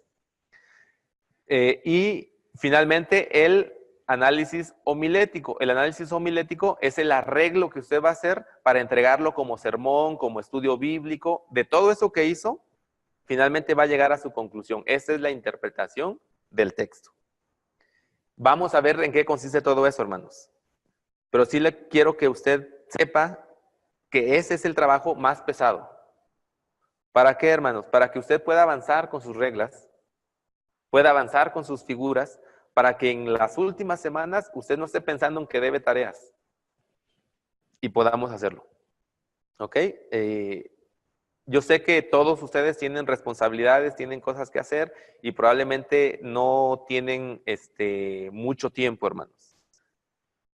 Pero les voy a pedir que hagan un esfuerzo, hermanos. Por favor, hagan un esfuerzo para que podamos hacer esto. Yo quiero proponerles lo siguiente, hermanos. Conforme vayamos avanzando y de acuerdo a cómo ustedes vayan entregando las tareas, es posible o podríamos hacer un cambio. Lo que no podemos hacer es quitar la tarea, o sea, sí la van a entregar. Tal vez la manera de entregarla sería diferente. A mí me gustaría que el análisis lo hicieran individual, pero sé que es mucho trabajo. Es mucho trabajo. Entonces, dependiendo cómo estemos al final, a lo mejor podemos decir, bueno, vamos a hacerlo por equipo. Pero eso ya lo estaremos viendo casi al final, hermanos. Aproveche las semanas que se va a suspender la clase para que usted avance lo más posible y podamos avanzar. Es la razón por la que no vamos a tener exámenes, hermanos. De eso no se va a preocupar. De lo práctico, sí. Tiene que hacer una aplicación práctica de lo que estamos estudiando. ¿Bien? Muy bien. Entonces vamos a entrar a las reglas. Le voy a pedir aquí a mi asistente, hermano Julio, ayúdeme usted.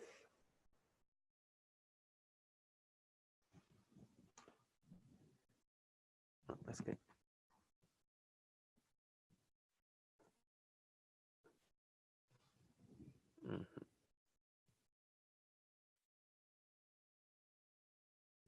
Muy bien, hermanos. Ahora sí, ya está aquí. Ustedes están viendo nuestra presentación de PowerPoint, donde vamos a estar compartiendo algunas ideas principales de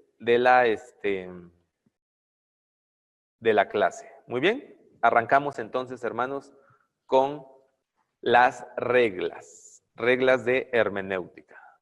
Regla número 1. Esta es la regla número 1. Esta es la principal que usted y yo debemos tener presente siempre. ¿Cuál es? La Biblia se interpreta a sí misma. Son las Escrituras quienes mejor interpretan a las Escrituras. ¿Qué quiere decir esto, hermanos? Quiere decir que usted y yo no tenemos por qué llegar a conclusiones que la misma Biblia no nos permite. Nosotros, cuando leamos un texto y digamos, aquí dice esto, la siguiente pregunta que debemos hacernos es, ¿y qué dice el resto de la Biblia sobre este tema? Por ejemplo, dice, hay quienes enseñan la oración. La Biblia enseña que si 2 o 3 se ponen de acuerdo con respecto de una cosa, Dios lo va a hacer. Así es que, pues pongámonos de acuerdo, ¿no, hermanos? ¿Usted qué quiere? ¿Un carro, un helicóptero? ¿Qué quiere? Nos ponemos de acuerdo 3, oramos y Dios nos los tiene que dar porque así dice la Biblia. Ok, lo que debemos preguntarnos ahí es, ¿eso enseña la Biblia? Y todo el contexto bíblico nos dice que no. Nos dice que no. Muchos interpretan aquellos textos donde Jesús dice, pidan lo que ustedes quieran para que el Señor se los conceda y su gozo sea completo. Y entonces, ahí andan muchos enseñando que usted puede pedir lo que usted quiera. Y es más, hasta usted lo puede exigírselo al Señor. Porque Él ya dijo que si usted se lo pide, se lo tiene que dar. Y entonces ahora que lo cumpla. Pero cuando consultamos otros pasajes, nos damos cuenta que hay condiciones para que Dios conteste las oraciones y una de las condiciones es que sean conforme a su voluntad. ¿Se acuerdan ustedes Santiago lo que enseña respecto a la oración? No tienen porque no piden, piden pero no reciben porque piden mal, porque piden para sus deleites, para sus deseos. Jesús dice, si me amen, guarden mis mandamientos y lo que pidan en oración se les concederá. Ahí está la condición. Guarde sus mandamientos. Si piden conforme a mi voluntad. Entonces, hay condicionantes.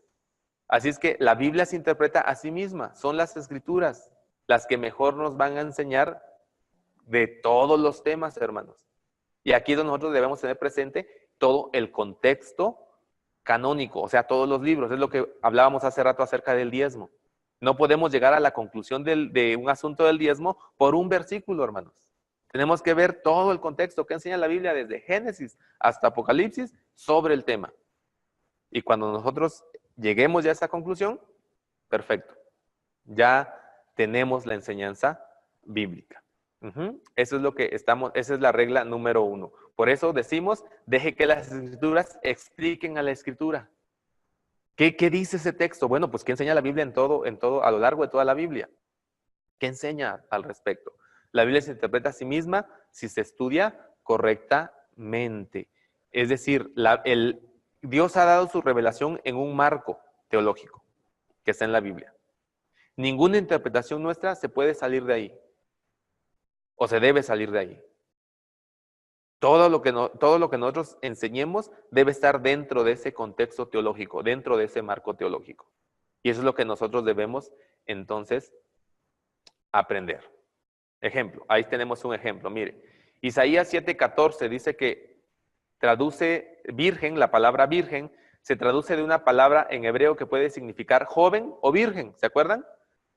He aquí que la joven concebirá y dará a luz un hijo, o he aquí que la virgen concebirá y dará a luz un hijo. En el texto hebreo puede ser joven o puede ser virgen, pero en Mateo 1:23 se usa una palabra que técnicamente solamente puede significar virgen. Por lo tanto, Mateo nos interpreta lo que dice Isaías y por eso nosotros traducimos la expresión del profeta como virgen, no como joven. ¿Por qué? Porque esa duda, ¿será virgen o será joven? Mateo dice virgen, porque usa una palabra que solamente se puede aplicar a virgen. Y entonces ya no hay discusión. Es una virgen, es una mujer virgen, ¿ok? Entonces, este es un ejemplo, hermanos. Recuerde siempre, la Biblia interpreta a la Biblia. Las escrituras se explican a sí mismas.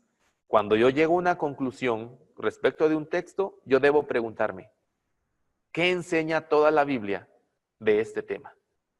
Y si mi conclusión en ese texto contradice a la Biblia, entonces yo estoy equivocado. Y debo volver a hacer mi interpretación. ¿Ok? ¿Hasta aquí alguna pregunta, hermanos? ¿No? Continuamos. Lo que no debe hacerse, hermanos. Mire, lo que no debe usted hacer en la interpretación de la Biblia. Dice que la serpiente, en Génesis 3:15, la serpiente interpretó Génesis 2:16 y 17. No negó estas palabras, más bien las tergiversó y les dio un sentido que no tenían. ¿Se acuerda usted? Cuando les dice, con que les dijo Dios que no coman. Y les dijo, no, sí podemos. Sí podemos. Nada más que no podemos de este. No, es la respuesta de Eva. Entonces esta regla, hermanos, nos va a proteger de no aumentarle o de no quitarle o de no decir lo contrario, porque Eva también cometió un error. En Génesis 2:16 y 17 hay algo que Eva dice, perdón, en Génesis 3 hay algo que Eva dice que Génesis 2:16 y 17 no dice. Mire, dice en Génesis 3:1, ¿de veras Dios les ha dicho no coman de ningún árbol del jardín? Le está aumentando, lo está diciendo equivocadamente.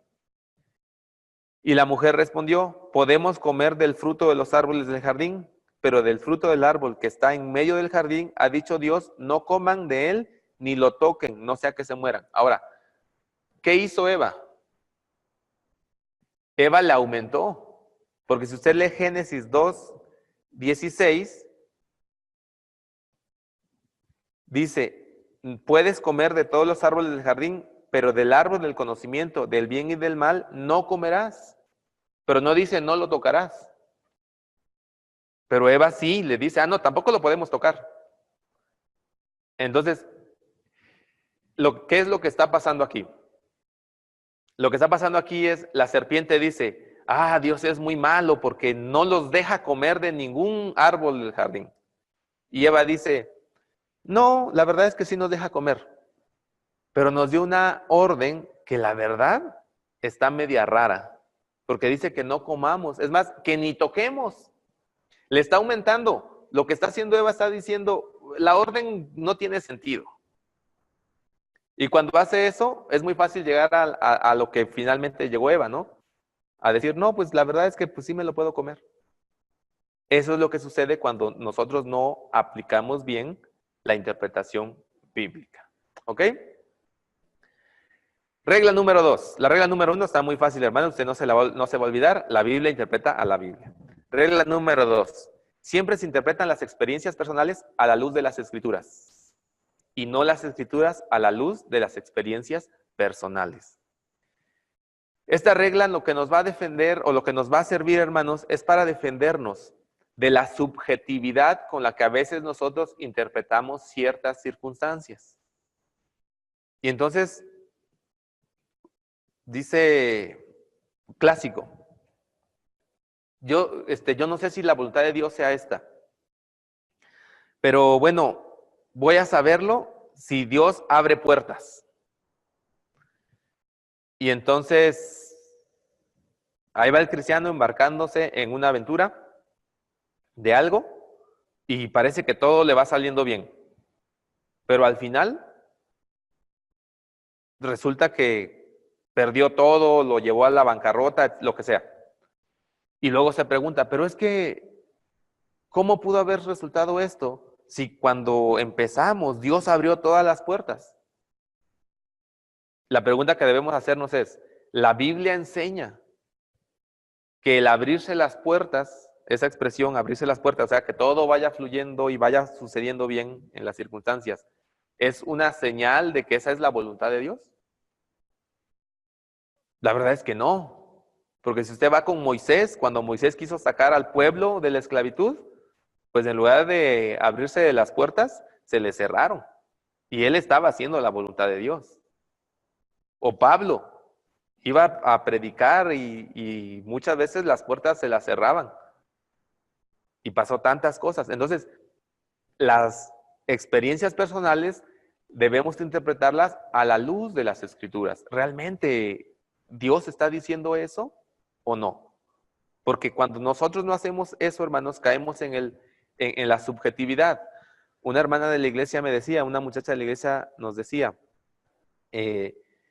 había tenido una relación de noviazgo, terminó esa relación de noviazgo y finalmente ella decía, pero es que, pues cuando yo pedí consejo a alguien sobre esta relación, no a nosotros, no a los pastores, la respuesta fue, si tienes paz en tu corazón, quiere decir que Dios está diciendo que esa es la persona adecuada para que sea tu novio y finalmente tu esposo. Y pues dice, yo sí sentí paz en mi corazón. Lo que pasa es que ahorita cuando lo estaba contando, pues no tenía nada de paz, ¿no? Entonces, ¿podemos interpretar así? La verdad es que no. Esta persona decía, esta muchacha decía, ¿cómo puedo saber si es esa persona? Y le digo, bueno, la Biblia no dice el nombre de quien va a ser tu esposo, pero sí dice las características que debe tener. Tú debiste ver eso primero, más que la paz de tu corazón.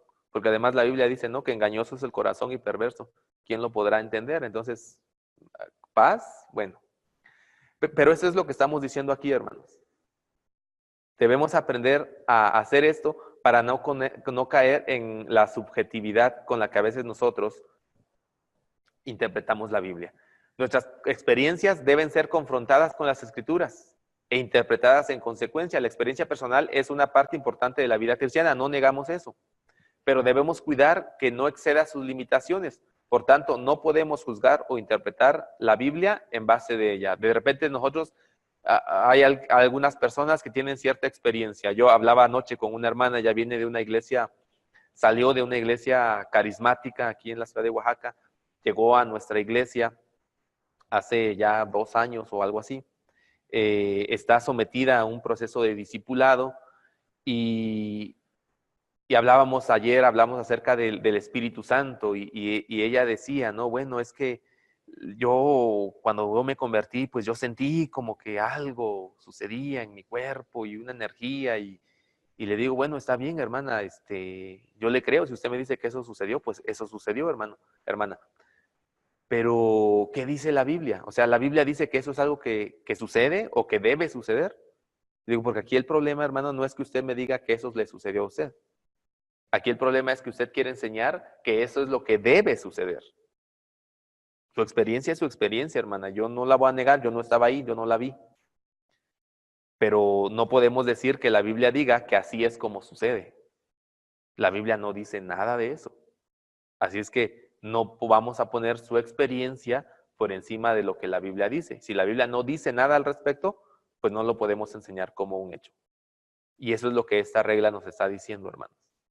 Nuestras experiencias se van a tener que interpretar a la luz de la Biblia y no la Biblia a la luz de nuestra experiencia. Algo que me sucedió, algo que me pasó, y como a mí me pasó, entonces busco un texto, sí, aquí lo apoya y entonces ya lo voy a enseñar. Así es como debe ser. La verdad que no es de esa manera. Y ahí está el ejemplo, ¿no? En 1 Corintios 12:14, Pablo está diciendo, aquí tienen la doctrina correcta en cuanto a lo que a lengua se refiere.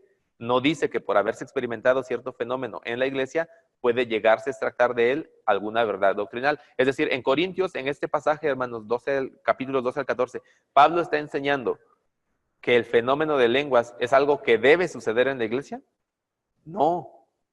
Les está diciendo a los hermanos de la iglesia en Corinto que lo que ellos están pasando, aunque sea una manifestación espiritual, no es correcto como lo están observando. Y por eso es que él dice, ¿no?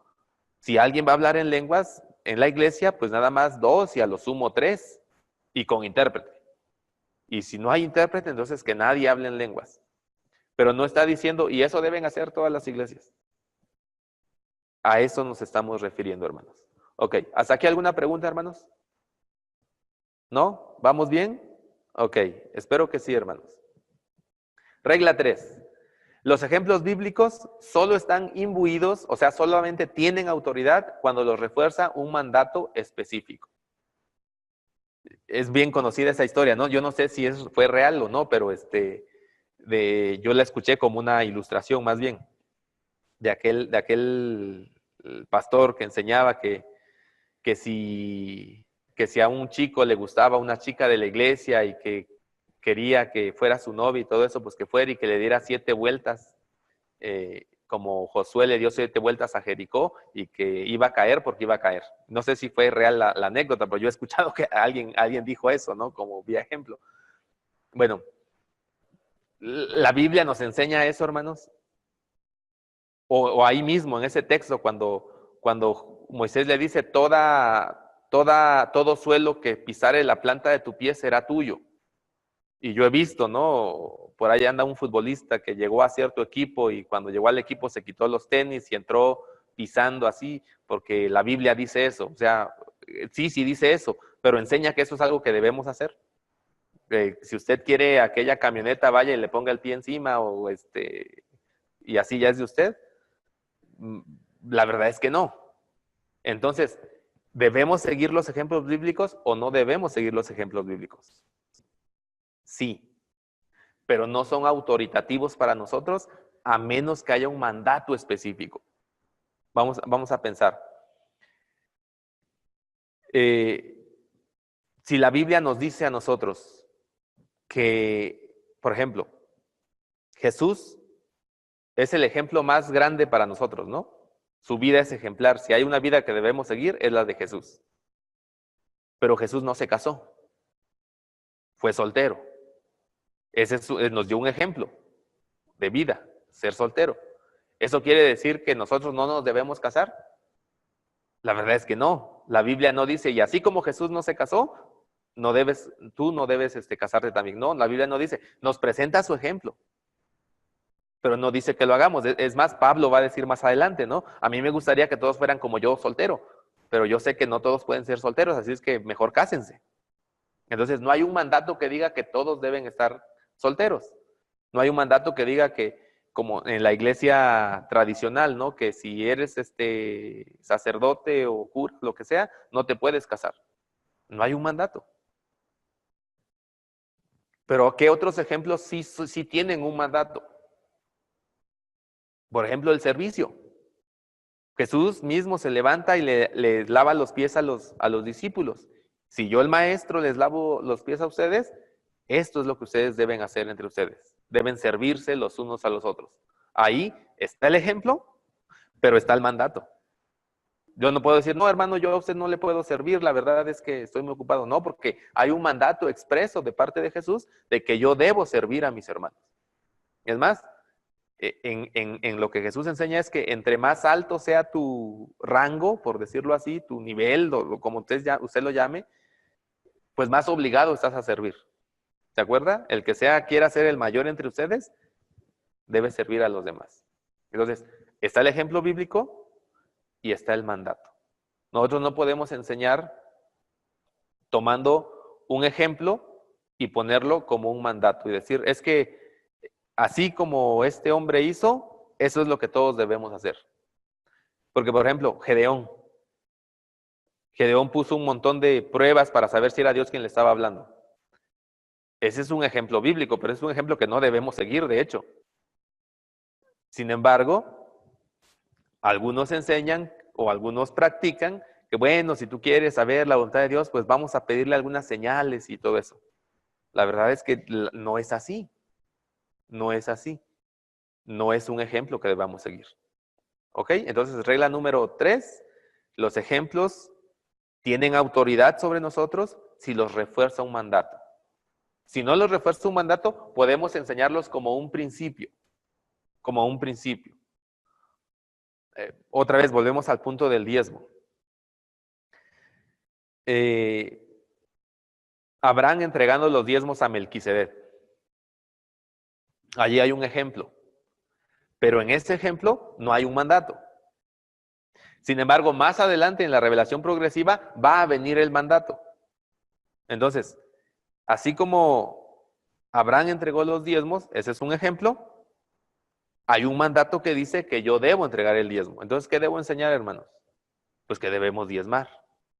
Y así sucesivamente, o Pablo lo va a decir otra vez en la carta a los Corintios, ¿no? Cada uno aparte, según haya prosperado una cantidad.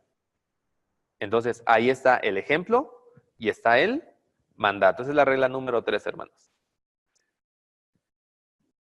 Bueno, ahí está otros ejemplos. El cristiano tiene libertad de hacer todo aquello que la Biblia no prohíbe. En la vida de la iglesia construimos templos, tenemos oficiales por conveniencia, no se encuentran tales oficios en la Biblia. Ofrecemos servicios sociales, pero eso no contradice ningún mandato bíblico. Sin embargo, no permitimos la fornicación o actividad sexual prematrimonial porque ahí sí hay mandato bíblico expreso que dice que eso no debe suceder. Regla número 4, hermanos. Mire, regla número 4. A esta regla dice que la iglesia no ha de determinar lo que enseñe la Biblia, sino que la Biblia determinará lo que enseñe la iglesia. Ya tocamos ese tema hace rato, hermanos, cuando hablamos de la situación dogmática. Cuando la iglesia dice lo que la Biblia debe enseñar, eso es dogma. Ese es un dogma. Cuando decimos la iglesia es así. ¿Por qué? Porque ya decidimos que es así. Ese es un dogma. Y tú no puedes llegar a otra interpretación, porque ese es un dogma. Se está entonces quebrantando esta regla. Para nosotros es, la Biblia determina lo que enseña la iglesia. Hablando de nosotros como denominación, hermanos, la denominación bautista nace precisamente por seguir esta regla. No la tendrían así determinada, pero usted sabe que la denominación bautista viene de la Reforma Radical y tiene sus raíces tanto entre los no conformistas y los puritanos ingleses, quienes van a empezar a ver y a irse al estudio de la Biblia y a decir la iglesia no puede enseñarle esto, la iglesia no puede hacer esto, la iglesia no puede hacer esto, y empiezan ellos a separarse de la iglesia oficial en Inglaterra, por ejemplo, porque ellos entienden que la iglesia no determina lo que la Biblia enseña, sino que la Biblia va a determinar lo que enseña la iglesia. Entonces, es uno de nuestros orígenes, hermanos.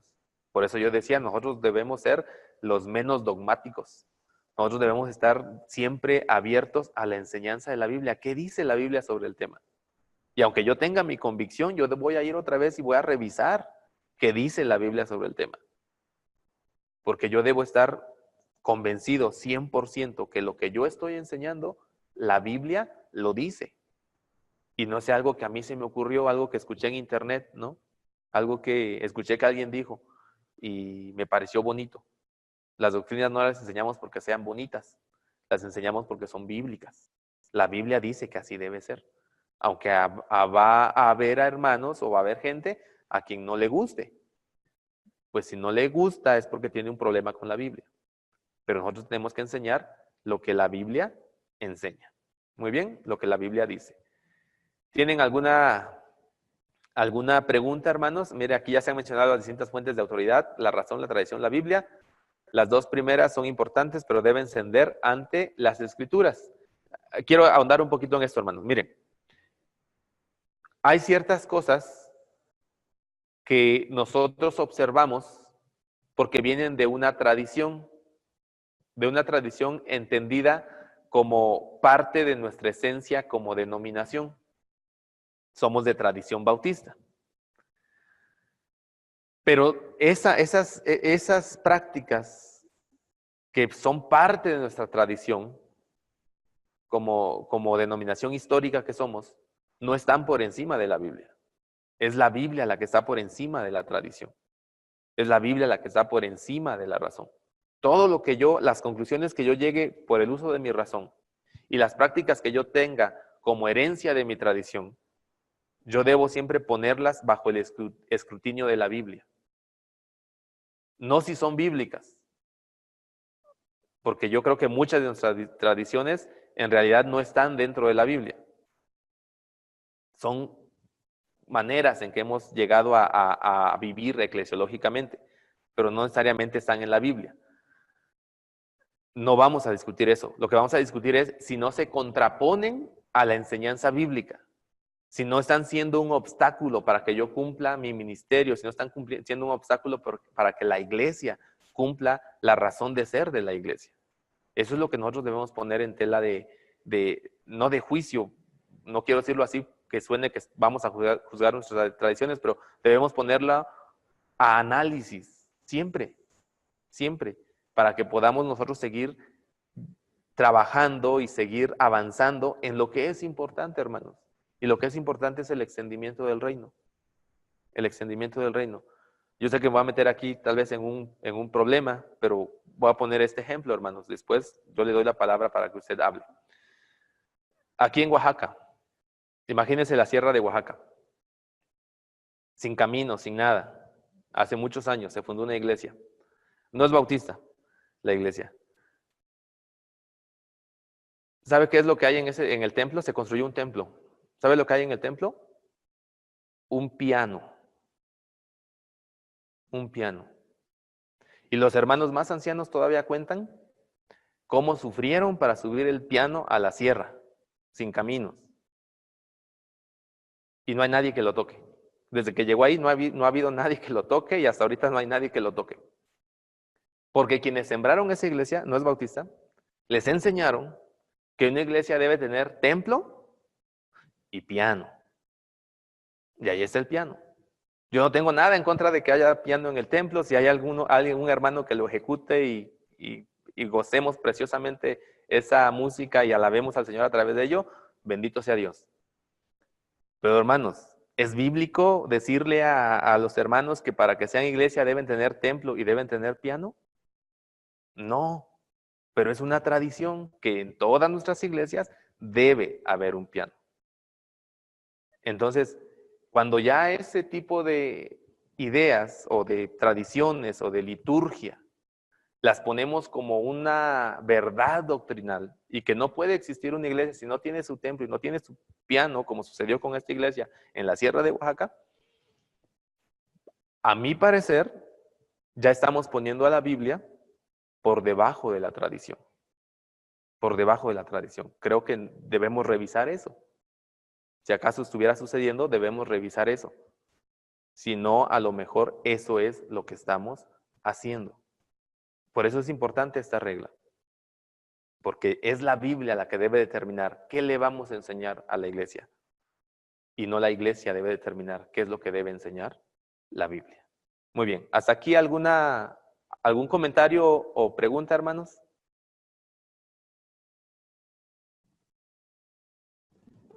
Muy bien, hermano. Permítame. Adelante, hermano.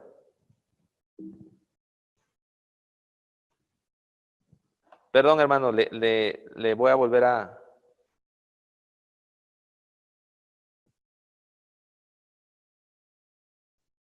Ay, ay, ay. Es que le hice algo acá.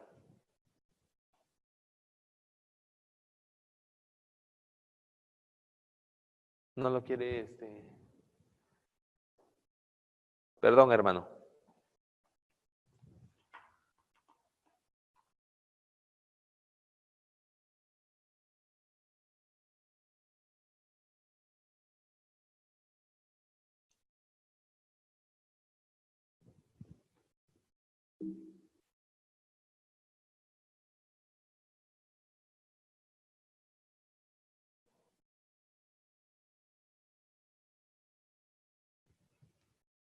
Perdón, hermano, yo le moví aquí algún botón y no le puedo dar este audio, hermano. Entonces, lo estamos aquí arreglando.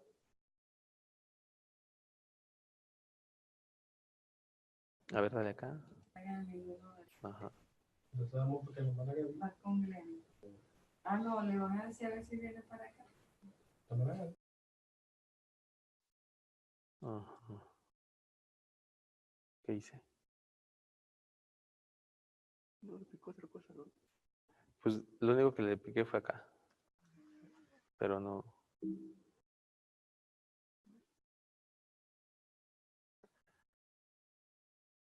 ¿Algún otro de ustedes, hermanos, aparte del hermano de La Paz, si es que no estoy mal, que tenga alguna pregunta o comentario, hermanos?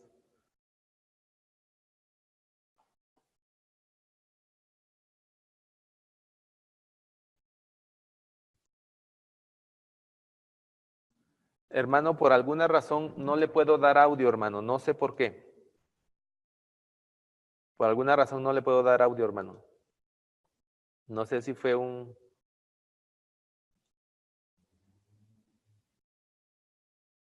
No sé si fue un problema mío, yo hice algo que no debía haber hecho.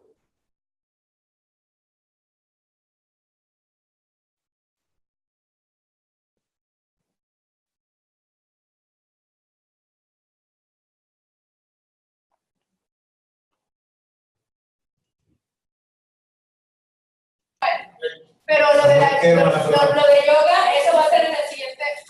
No,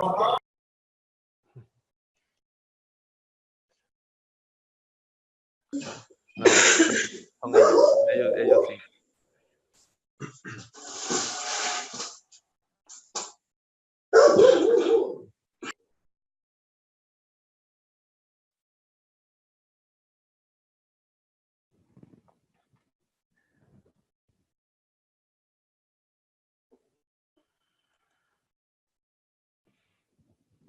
No sé por qué razón, hermano, no le puedo dar audio. Discúlpeme usted. Estamos buscando aquí la razón, pero para no detener la clase, vamos a continuar, hermanos. Déjeme nada más regresarme. Ok. Estamos hablando de la regla número 4. La iglesia no va a determinar lo que enseña la Biblia, sino que la Biblia determinará lo que enseñe la iglesia, ¿no? Entonces aquí tenemos esto, una pastora enseñando yoga a la iglesia. Eso no está en la Biblia, o sea, ni siquiera vamos a discutir si esto se puede o no se puede hacer, simplemente no. Pero ese es el estado actual, hermanos, del mundo, ¿no? Otro ejemplo, hermanos, el gobierno de la iglesia, la participación de la mujer en el ministerio de la iglesia, María la Madre de Dios, la Inmaculada Concepción, la Asunción de María. Estos temas, hermanos, debemos nosotros analizarlos a la luz de la Biblia lo enseña, obviamente la Inmaculada Concepción, la Asunción de María y todo eso, usted sabe que no, y yo sé que no. María, la Madre de Dios, usted sabe que no. El gobierno de la iglesia, hermanos, la participación de la mujer en el ministerio de la iglesia, ¿qué enseña la Biblia con respecto de esos temas? No los vamos a resolver aquí, pero sí deberíamos nosotros ir y dejar que la Biblia nos diga, hermanos, ¿qué enseña la Biblia respecto de estos temas? ¿Cuál es la forma de gobierno de la iglesia?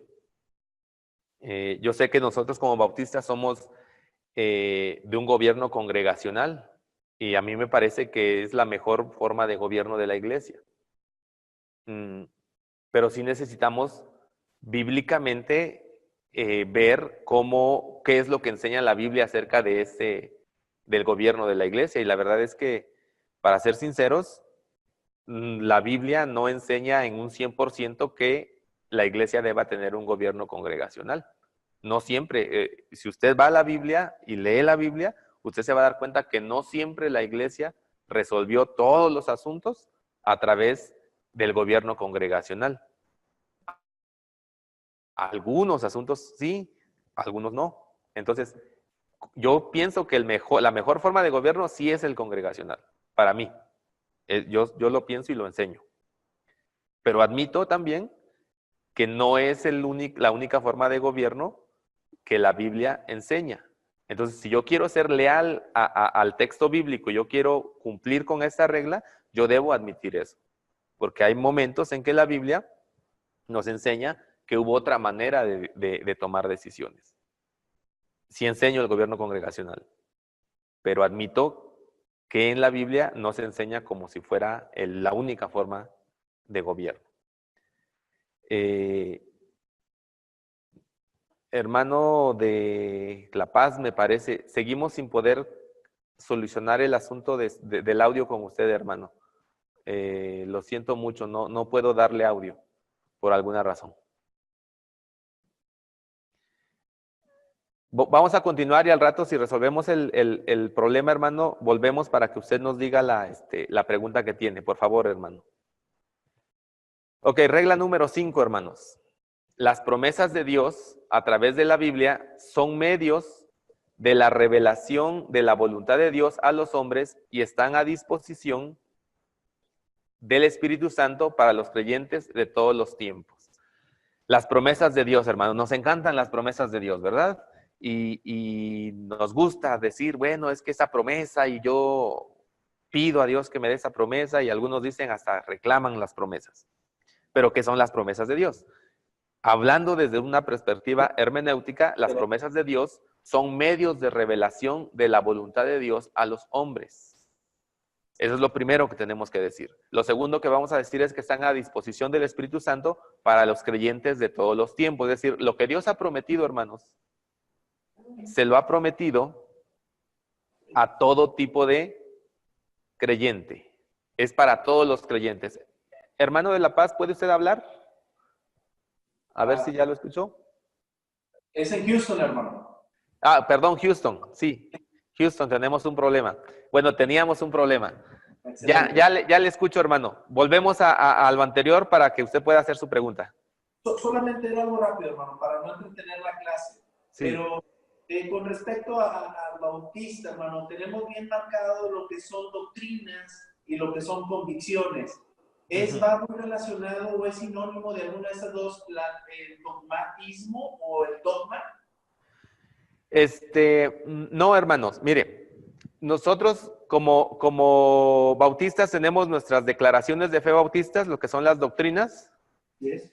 Y tenemos también nuestros principios bíblicos bautistas, y estas son las que dan forma a nuestra denominación en tanto a su cuerpo de doctrina, su cuerpo de creencia y con respecto a su manera de hacer su eclesiología. Los principios bautistas tienen mucho que ver con la eclesiología bautista. Sí.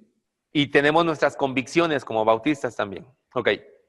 Estas se vuelven dogmáticas o se vuelven un dogma, hermano, cuando yo las pongo por encima de la enseñanza bíblica. Obviamente las doctrinas no. Porque las doctrinas nosotros sabemos que vienen directamente de la Biblia Y por eso yo digo que ni siquiera son doctrinas bautistas. Yo digo que son doctrinas bíblicas. Sí. Amén. Porque están en la Biblia. Ok. Pero los principios bíblicos, perdón, los principios bautistas, algunos de ellos son principios a los que la denominación bautista ha llegado a través de su historia. Por eso es que lo que nos distingue más con respecto de otras denominaciones no son nuestras doctrinas. Porque hay algunas otras denominaciones que creen lo mismo que nosotros. Pero lo que sí nos distingue de las demás denominaciones son los principios. Los principios que van a regular nuestra vida eclesiástica, que van a regular nuestro quehacer misionero, que van a regular nuestra sociología, cómo nos relacionamos, que van a regular nuestra postura ante el gobierno, que van a regular lo que pensamos del ser humano. Muchas de esas cosas están en nuestros principios. Y varios de los principios, o la mayoría de los principios, fueron desarrollados conforme fue avanzando la historia de la denominación bautista. Lo que nosotros podemos llegar a ser dogmáticos, hermano, o tratar esos principios como un dogma, cuando nosotros decimos, es que la Biblia dice que así es. Vamos a pensar en el gobierno congregacionalista. Ya lo solucionamos, gracias. Perdón, hermanos. Por ejemplo, el gobierno congregacional, no congregacionalista, congregacional. Yo dije hace rato, yo creo y enseño que la mejor forma de gobierno en la iglesia es el congregacional. Pero al mismo tiempo admito que en la Biblia nosotros podemos ver que no es la única forma de gobierno que se usó en la iglesia primitiva, por ejemplo. Yo llego a ser dogmático si yo enseño que la única forma de gobierno que enseña la Biblia es congregacional. Y hago a un lado los textos donde nosotros vemos a la iglesia primitiva tomando decisiones no con un gobierno congregacional, sino tomando decisiones de otra forma. Por ejemplo, un ejemplo muy clásico sería las cartas pastorales. Cuando Pablo dice cómo deben ser los obispos y cómo deben ser los diáconos. Me parece que es a Tito específicamente a quien Pablo le dice, yo te dejé en Creta, es donde se quedó Tito, para que nombraras ancianos, para que nombraras obispos y para que nombraras diáconos. Y luego le dice cómo deben ser. La pregunta aquí es, ¿quién iba a nombrar a estos oficiales? El texto es muy claro, Tito. Nosotros creemos que deben nombrarlos en nuestra forma de gobierno congregacional. ¿Quién debe nombrarlos o elegirlos? La congregación, la iglesia. Pero ahí en esa carta, por lo menos, Pablo le dice a este hombre que los nombre él. Yo sé que hay una circunstancia histórica, yo sé que hay un trasfondo, el contexto histórico, todo lo que dijimos. Pero por lo menos lo que no podemos negar es que así lo hicieron. Pablo llegaba a una iglesia, formaba una iglesia y él nombraba a los ancianos. No los nombraba la iglesia. Tenemos otros textos donde sí la iglesia reunida toma decisiones para nombrar diáconos, para hacer esto, para resolver una controversia teológica. Ahí está la iglesia reunida. Entonces, aparecen los dos. Desde mi perspectiva, la mejor, la más apta, la más sana, es la congregacional. Sí. Pero yo no puedo ser dogmático y decir que es la única. Entonces, cualquiera de nuestros principios o convicciones, hermanos, podemos llegar a darles un tratamiento dogmático si nosotros decimos, es que es así nada más como la Biblia lo enseña. Y no estamos abiertos a decir, bueno, ¿y qué hay si la Biblia enseña de manera diferente? No que yo esté equivocado, sino que enseñe algo diferente, porque estos principios es a los que hemos llegado nosotros en una conclusión histórica. Conforme la iglesia se fue, la denominación se fue formando. Recuerde usted que lo que yo decía hace rato, la denominación bautista viene de la reforma radical, viene de los separatistas, de los no conformistas ingleses y parte del puritanismo. De ahí venimos, hermano. Así es. Entonces, muchas de nuestras conclusiones eclesiológicas, por ejemplo, el bautismo, hermanos. ¿Por qué bautizamos solamente adultos y no bautizamos niños. Porque la Biblia lo enseña, definitivamente. Pero eso no fue una conclusión a la que nuestra denominación llegó inmediatamente, porque los primeros bautistas también bautizaban niños y también bautizaban por aspersión. Fue en el transcurso del desarrollo de nuestra denominación donde ellos fueron llegando a esas conclusiones. Entonces, eso es lo que yo estoy diciendo aquí, hermanos. Cualquiera de nuestras posturas o principios o convicciones pueden llevarnos a un dogmatismo, hermanos, si no tenemos cuidado de hacer esto. Muy bien, hermanos. Ya son las 11:04. Hemos terminado estas 2 horas. La regla 5 la continuamos la próxima semana. Hermanos, les voy a pedir, les voy a encargar encarecidamente que lean el texto que se les mandó, vean los videos para que ya lleguemos con preguntas, ya lleguemos con algunas cosas avanzadas y podamos hacer un poquito más fluida la clase, hermanos. Les agradezco mucho el que hayan estado. Les voy a pedir, hermanos, que estemos puntuales, a tiempo, para que podamos aprovechar al máximo el tiempo, la hora, las 2 horas que vamos a estar juntos. Les agradezco por haber estado. Gracias, hermanos. Cualquier duda, cualquier pregunta a través de la plataforma, hermanos, por favor, háganmela llegar. Yo las estaré contestando y estaremos de esa manera en comunicación. ¿Les parece si oramos y de esta manera nos despedimos? Muy bien. Señor y Dios Todopoderoso, muchas gracias por el tiempo que nos tuviste reunidos. Gracias, Señor, por la paciencia de mis hermanos. Gracias, Señor, por su disposición también. Y Padre, gracias por tu guía. Te pedimos en el nombre de Jesucristo que sigas trabajando a través de nosotros, Señor, transformándonos y haciéndonos cada vez mejores hijos tuyos y siervos más útiles.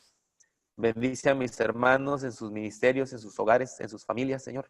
Ayúdales en todas las cosas que ellos están haciendo para ti y en todas las circunstancias en las que están viviendo, Señor. Protégelos y gracias, Padre, por sus vidas. Permite que nos veamos en la siguiente fecha programada, Señor, para que podamos seguir con nuestra clase. En el nombre de Jesús te lo pedimos. Amén. Amén. Dios les bendiga, hermanos. Amén. Amén. Dios les bendiga. Hasta luego. Dios les bendiga.